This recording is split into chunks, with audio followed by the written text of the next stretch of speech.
Yarandığı vaxtdan bu günədək Yaşad Fondunun büdcəsindən 93 milyon manatdan çox vəsait xərclənib. Bunu fondun 5 illik fəaliyyətinə dair mətbuat konfransı zamanı qurumun rəhbəri Elvin Hüseynov deyib. O bildirib ki, bu günə kimi 18.566 şəxsin 93.897 müraciəti təmin edilib.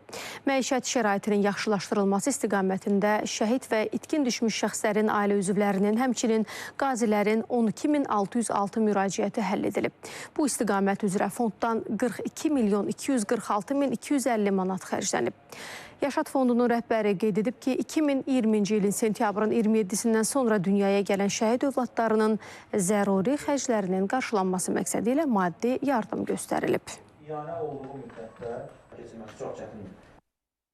Yekunda biz başa düşdük ki, həmin uşaqlar üçün bir layihə etməliyik. Onlar bizə əmanət layihəsi və bugünə qədər 120 şəhid övladı dünyaya gəlib. Həm vətən müharibəsindən sonra, həm antiterror əməliyyatlarından sonra dünyaya gələn şəhid övladlarıdır ki, biz onların hər birinin adına müvafiq bankda 5000 manat depozit yerləşdirdik ki, həmin şəxslər müvafiq müstəqil həyata qədəm qoyana qədər oradakı vəsait artan faizlə şəxsin hesabında yığılacaq və şəxs müstəqil həyata qədəm qoyanda o kapitalı çıxardacaq.